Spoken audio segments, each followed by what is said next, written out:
Let me ask you something.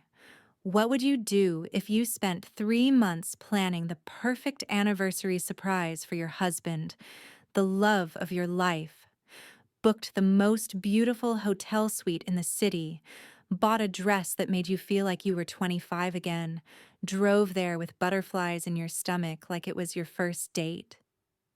And when you opened that door, your door, the room you paid for, you found him in bed with someone else? Would you scream? Would you cry? Would you throw things? Rachel didn't do any of that. Rachel picked up her phone, called her mother, and said 4 words. Mom, he did it again. And what her mother did with one single phone call? It didn't just end Marcus's marriage. It ended his entire life as he knew it. Now, before I tell you everything, and I mean everything, drop in the comments where you're watching from right now. New York, Nairobi, Manchester, Manila. Wherever you are, let me know. And if you're not subscribed, go ahead and fix that, because this story is going to make your jaw hit the floor. Let's get into it. Rachel and Marcus Thompson look like the couple everyone wanted to be, and that was exactly the problem. From the outside, they were perfect. High school sweethearts from Atlanta, married at 22, 2 beautiful kids, a boy named Caleb, 8, and a girl named Zoe, 5. Marcus was a senior vice president at a commercial real estate firm called Pinnacle Properties. Rachel was an orthodontist with her own practice. They had a 5-bedroom house in Buckhead, a golden retriever named Biscuit, and a Christmas card that made everyone on the mailing list feel inadequate. They were that couple. You know the couple I'm talking about, the ones who post the vacation photos that make you look at your own partner like, why don't we do that? Yeah, that was Rachel and Marcus. Except behind those photos, it was a very different story. But here's the thing about perfect pictures. They only show you what people want you to see. Because 3 years before this anniversary, Rachel had already caught Marcus cheating once. The first time was with a woman from his gym. Rachel found text messages, explicit ones, the kind that leaves absolutely no room for "she's just a friend" or "you're reading into it." We're talking screenshots that would make your phone blush. Rachel was devastated. They had a 6-year-old and a 3-year-old. She loved Marcus. She'd built her entire adult life around this man. So when Marcus fell on his knees, sobbed, swore it was a mistake, swore it meant nothing, swore on their children's lives that it would never happen again, Rachel forgave him. And before anyone judges her for that, and I know some of you are already typing, remember that forgiveness in a marriage, especially with small children, is one of the hardest and bravest things a person can do. It doesn't make you weak. It makes you human. What makes you strong is what you do when they prove they didn't deserve that forgiveness. They went to couples therapy. Marcus was attentive for a while. Flowers, date nights, apologies written in greeting cards, the whole performance. And Rachel believed it was real. She wanted to believe it so badly that she convinced herself the storm had passed. It hadn't.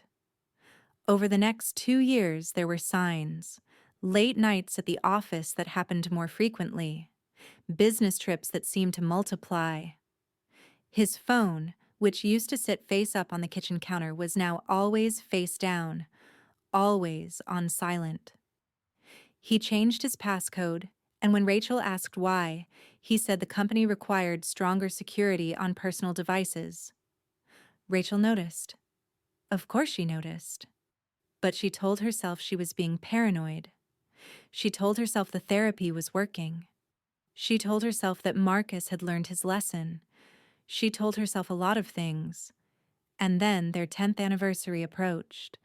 and Rachel decided she was going to do something special, something that would reignite everything, something that would prove to herself and to Marcus that their love was stronger than what had happened.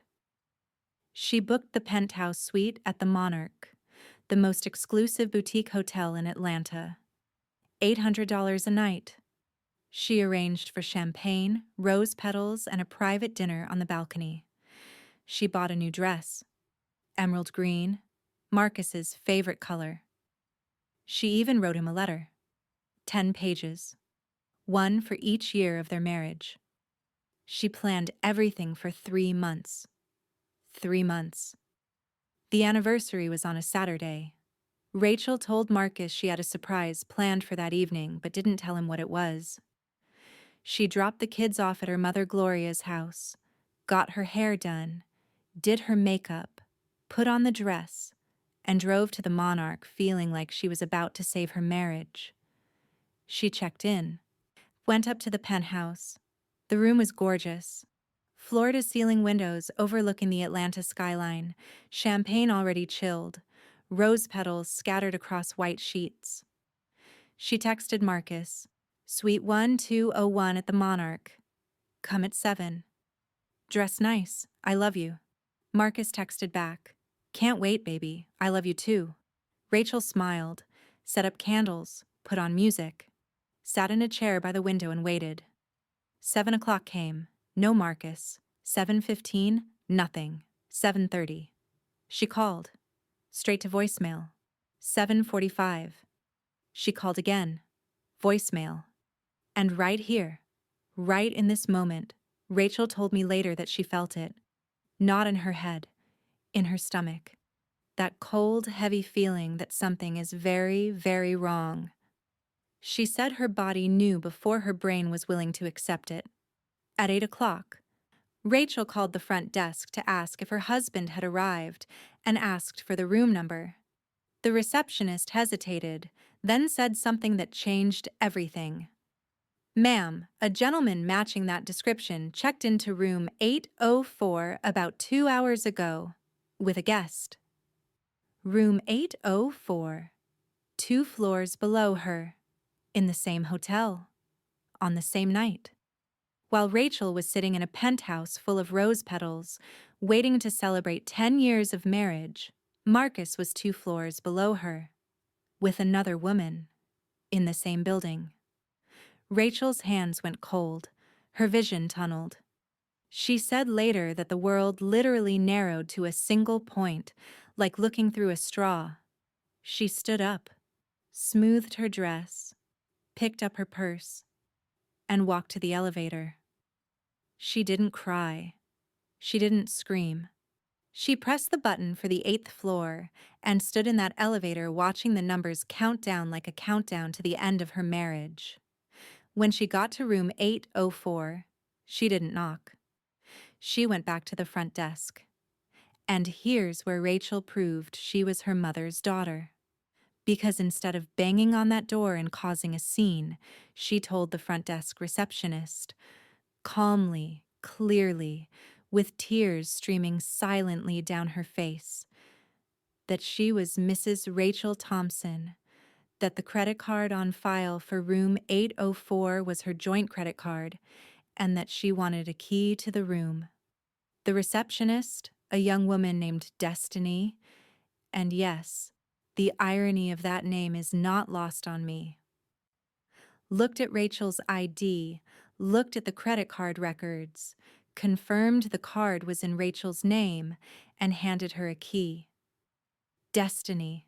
And the receptionist's name was Destiny. I'm telling you, sometimes reality writes better stories than any fiction writer ever could. Rachel took the key. I walked back to the 8th floor, stood outside room 804. She could hear music playing inside. Soft laughter. She swiped the key. The light turned green. She opened the door. And there was Marcus, her husband of 10 years, the father of her children, in a hotel bathrobe, on a bed with a woman Rachel had never seen before. A woman who was wearing the gold necklace Rachel had noticed on their joint credit card statement last month. The one Marcus said was a client gift. Marcus looked up. His face went from relaxed to terrified in less than 1 second. Rachel. Rachel held up her hand. One hand. Palm out. And Marcus stopped talking. She looked at the woman. The woman looked mortified. Young, maybe 26, 27. She was already grabbing for clothes, stammering apologies. Rachel didn't address her. She didn't address Marcus either. She pulled out her phone. She dialed one number. It rang twice. "Mom," Rachel said. Her voice was steady but hollow, like all the emotion had been sucked out of it. He did it again. "I'm at the Monarch. Room 804. I need you." That was it. That was the call. She hung up, looked at Marcus one final time and said, "You have no idea what you just did." Then she walked out, left the door open behind her. Okay, now, let me tell you about Gloria. Because when I say this woman made one phone call that destroyed Marcus's life, I need you to understand who Gloria is and why that phone call was a nuclear weapon. What happens in the next few minutes is going to have you pausing this video to process. Trust me. Quick. Hit that like button right now. It helps this story reach more people who need to hear it. And if you're watching past the 10-minute mark, you're clearly invested, so just go ahead and subscribe. You belong here. Let's keep going.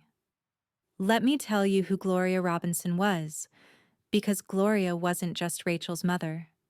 Gloria was a force of nature.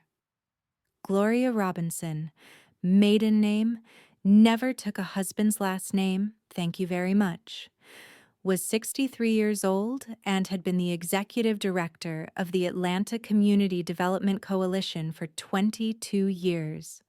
This wasn't some small nonprofit. This was the organization that decided which development projects got community approval in Metro Atlanta. Every construction company, every real estate firm, every developer who wanted to build anything significant in the city had to go through the coalition, had to go through Gloria. She sat on 4 boards.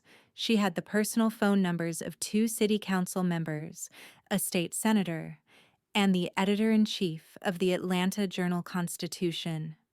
She played bridge with the wife of the CEO of the largest bank in Georgia. She was a deacon at the biggest Baptist church in Buckhead, which had 3,000 members. Gloria Robinson didn't just know people. Gloria Robinson knew everybody, and everybody knew not to cross her. Every city has a Gloria, that one person who doesn't have an official title of power, but has more influence than people who do. She's the person who doesn't need to raise her voice because when she whispers, entire rooms go quiet. That was Gloria. And Marcus? Marcus had made the catastrophic error of cheating on Gloria Robinson's only daughter. Twice. Gloria arrived at the Monarch in 27 minutes. She was wearing house slippers and a church cardigan. She hadn't even changed clothes. That's how fast she moved. She found Rachel in the hotel lobby, sitting on a velvet couch, still in her emerald dress, mascara streaked. The 10-page anniversary letter crumpled in her lap. Gloria sat next to her daughter. She didn't say, "I told you so." She didn't say, "I knew this would happen." She held Rachel's hand and she said one thing, "I've got this, baby. You just breathe." Then Gloria stood up, walked to a quiet corner of the lobby, and made her phone call. One phone call. 6 minutes long. Who did she call? She called Diane Holloway. Diane Holloway was the chairwoman of the board of directors at Pinnacle Properties, the company where Marcus was a senior vice president. Diane was also Gloria's sorority sister from Spelman College. Class of 1983. They'd known each other for 40 years. Now, I need to pause here, because what Gloria said on that call was very specific, very calculated, and very devastating. Gloria did not call Diane to gossip. She did not call to cry. She called to share information. "Diane," Gloria said, "I need to inform you that Marcus Thompson, your senior VP, has been using company resources for personal affairs. Specifically, I have reason to believe he has been using his corporate credit card for extramarital activities and entertaining personal guests at hotels during what he has logged as business travel." Now, was Gloria sure about the corporate credit card? Not entirely. But she knew Marcus. She knew how he operated. And she knew that if you give the right person the right reason to look, the truth tends to surface. Diane Holloway said, "Gloria, I'll look into this personally. First thing Monday morning." See what Gloria did there? She didn't make it personal. She didn't say, "He's cheating on my baby." She framed it as a corporate governance issue, a potential misuse of company funds. She turned a personal betrayal into a professional liability. That's not just smart, that's surgical. It was Saturday night. Marcus had no idea what was coming on Monday. But Gloria wasn't done. Because that 6-minute phone call, it was only the beginning. You see, Gloria didn't just call Diane. During those 6 minutes, Gloria also mentioned, casually, almost as an afterthought, that Marcus had been representing himself at certain industry events as a partner-level executive, which he was not. She mentioned that Marcus had been taking credit for deals that were actually led by his junior associates. And she mentioned that there had been whispers, just whispers, she stressed, about Marcus's behavior at a conference in Miami 6 months earlier involving a young intern from a partner firm. Every single one of these things was either true or close enough to true that an investigation would uncover real problems. Gloria had been watching Marcus for 3 years, since the first affair, and she had been cataloging, remembering, filing things away in her mind, waiting, hoping she'd never have to use any of it. But she was ready. Marcus, meanwhile, was in room 804, panicking. He'd called Rachel 41 times. 41. She didn't answer a single one. He texted, "Baby, please let me explain." He texted, "It's not what you think." He texted, "Please don't do anything crazy. It's not what you think. My brother, your wife, opened the hotel room door and you were in a bathrobe with another woman wearing jewelry you bought with your wife's credit card. What exactly is she supposed to think? That you were rehearsing a play? Come on, man." Monday morning arrived, and Marcus walked into his office like a dead man walking who didn't know he was dead yet. At 9 a.m., Marcus sat down at his desk. At 9:15 a.m., he was called into a meeting with HR and the company's chief compliance officer. At 9:45 a.m., his corporate credit card records were pulled. By 10:30 a.m., they had found 17 personal charges on his corporate card over the past 8 months: hotel rooms, dinners, a weekend trip to Savannah, a jewelry purchase, the gold necklace, all logged as client entertainment, all fraudulent. At 11 a.m., his email was audited. They found messages confirming that he had misrepresented his title to external partners on at least 4 occasions. They found emails where he took sole credit for a $12 million deal that was actually led by a junior associate named Keisha Williams, who had complained to her supervisor about it months earlier, but had been ignored. At 12:15 p.m., Marcus Thompson was terminated, effective immediately. Security escorted him out of the building carrying a cardboard box. He'd been in the office for 3 hours and 15 minutes. 3 hours. That's all it took to undo 12 years at that company. But that wasn't even the worst part of Marcus's Monday. While Marcus was being escorted out of Pinnacle Properties, Rachel was sitting in the office of the most aggressive divorce attorney in Atlanta, a woman named Vanessa Cole, known in legal circles as the closer because she closed cases fast and she closed them hard. Rachel had called Vanessa at 8 a.m. Monday morning.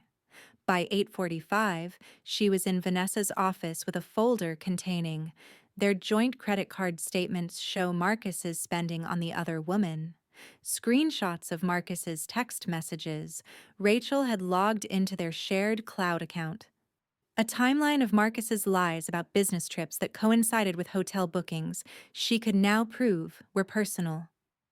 Et la pièce de résistance. A prenuptial agreement. Oh, you didn't know about the prenup? Neither did Marcus. Not really. See, 10 years ago, before the wedding, Gloria had insisted that Rachel get a prenuptial agreement. Rachel was young and in love and didn't want one. She said it was unromantic. She said it showed a lack of trust. Gloria looked her dead in the eye and said, "Baby, trust is beautiful, but paperwork is forever." The prenup included an infidelity clause. Standard language, really, but devastating in practice. It stated that in the event of provable infidelity by either party, the unfaithful spouse would forfeit their claim to the family home, would receive no spousal support, and would have a reduced claim on jointly held assets. Marcus had signed it without reading it carefully. He was 22 and in love, and thought he'd never need to worry about it. He signed it without reading it. Let me say that again for the people in the back. He signed a legal document, a prenup, without reading it carefully. And then he cheated. Twice. This man literally signed away his own safety net and then jumped off the cliff anyway. You can't write this stuff. Vanessa Cole looked at the prenup, looked at the evidence, looked at Rachel, and smiled.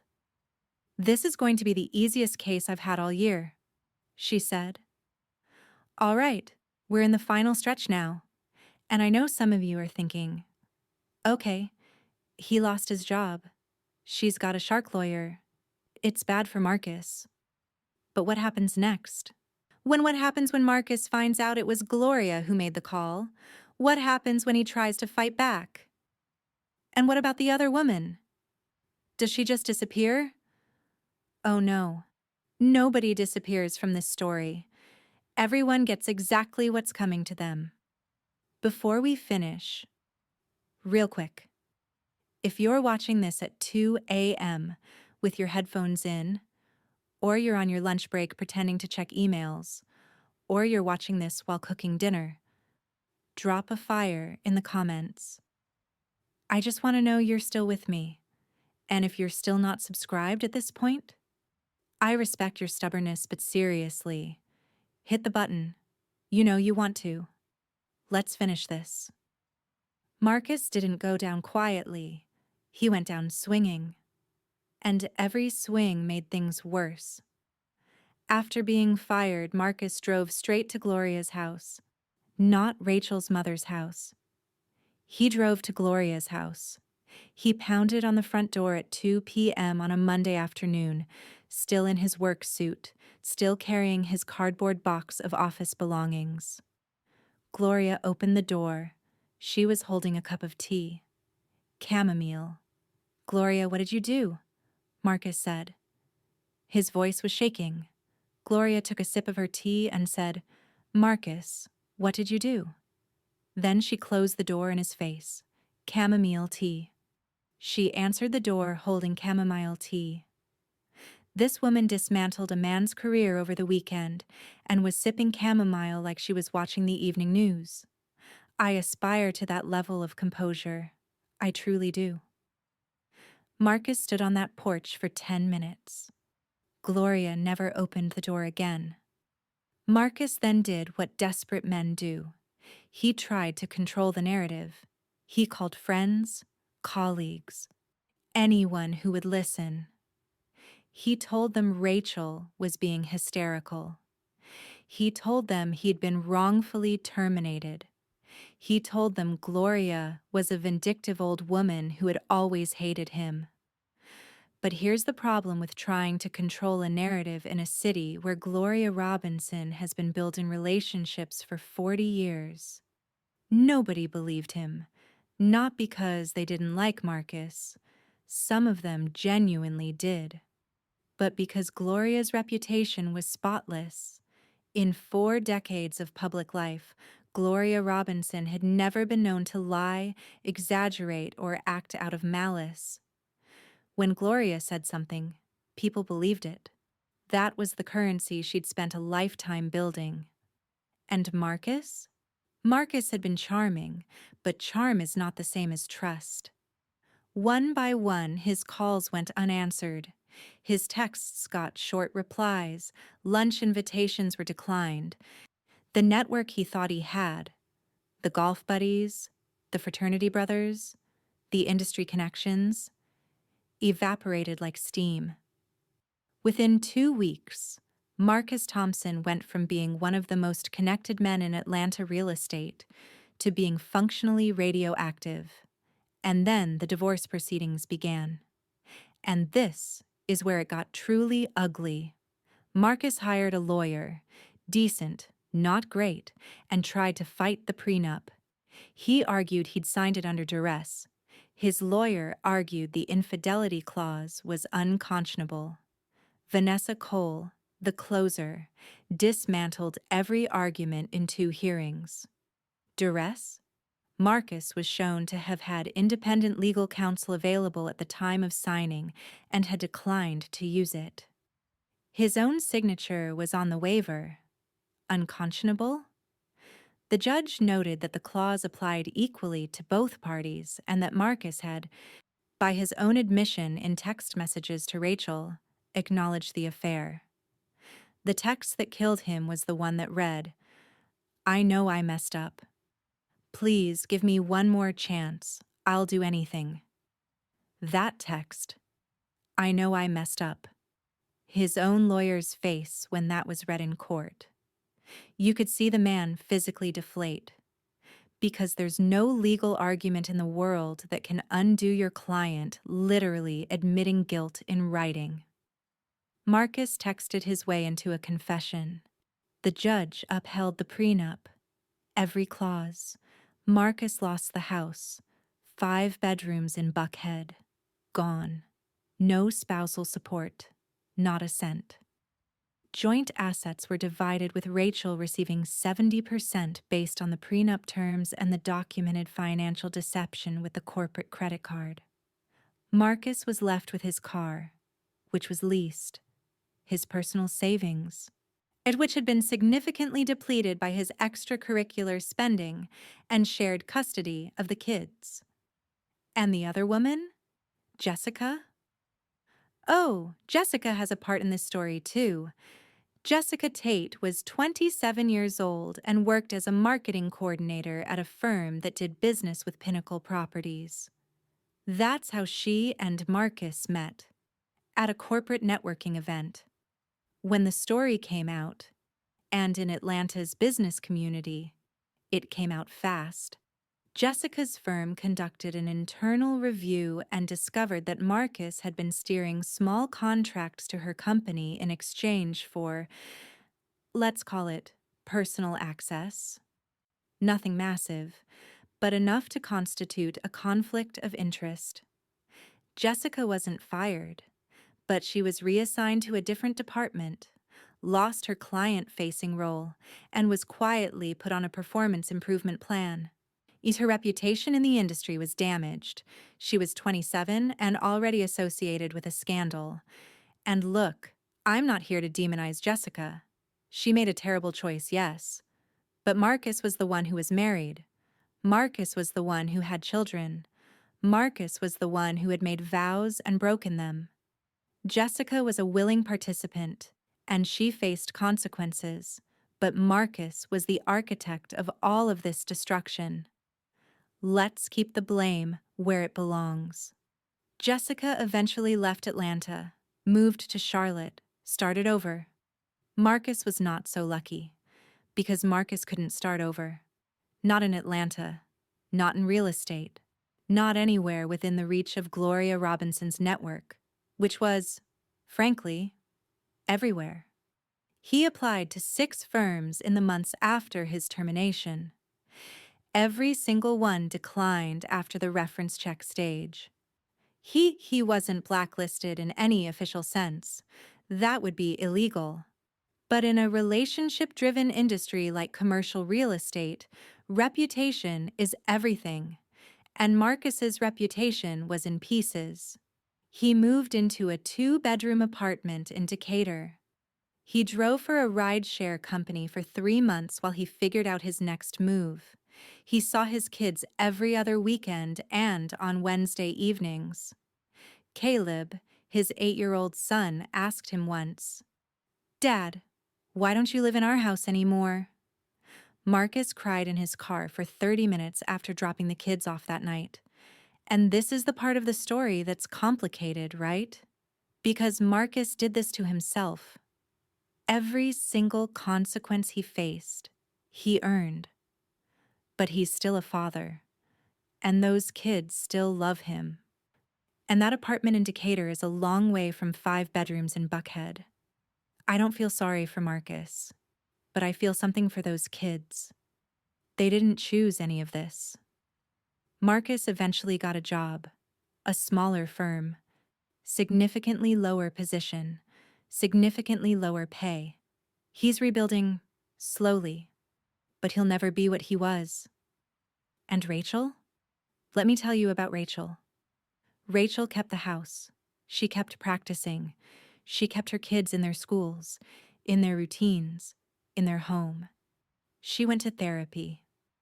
Real therapy, not couples therapy with someone who didn't want to change, but individual therapy for herself.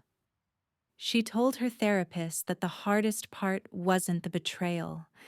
The hardest part was realizing she had ignored her instincts for 3 years because she was afraid of being alone. "I wasn't afraid of losing Marcus," she said. "I was afraid of what it meant about me if my marriage failed." Her therapist told her, "Your marriage didn't fail because of you. It failed because he chose someone else.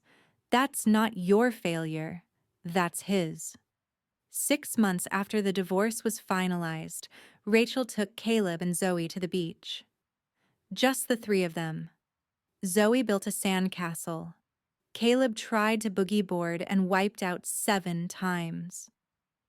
Rachel sat in a beach chair and read a book and felt the sun on her face, and for the first time in years, she felt light. Not happy, exactly.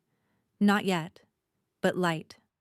Like something heavy had been lifted off her chest and she could finally breathe. She called her mother that evening.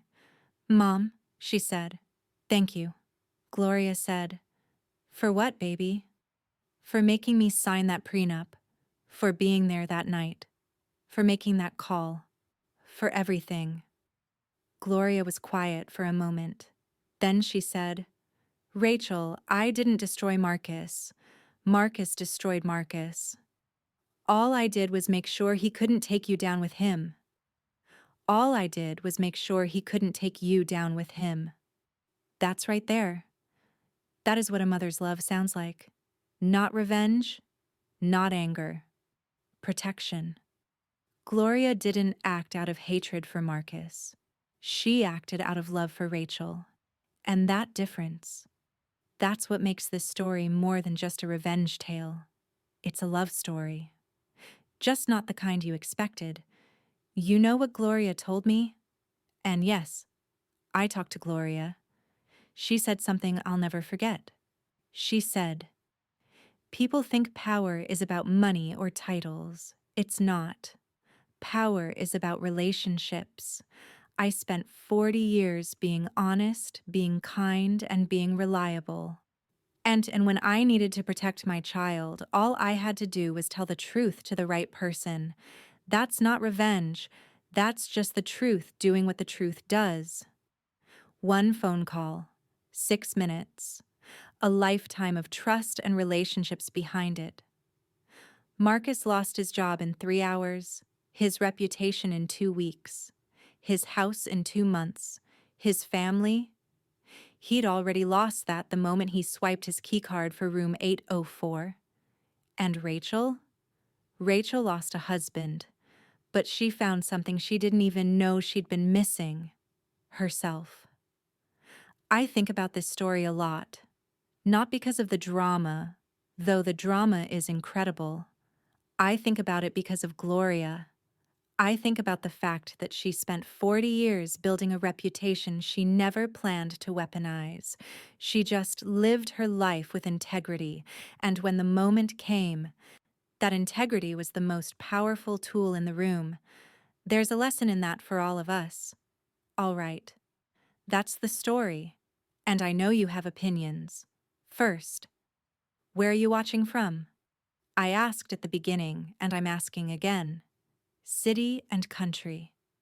In the last video, we had people watching from 6 continents. 6. Let's see if we can hit all 7.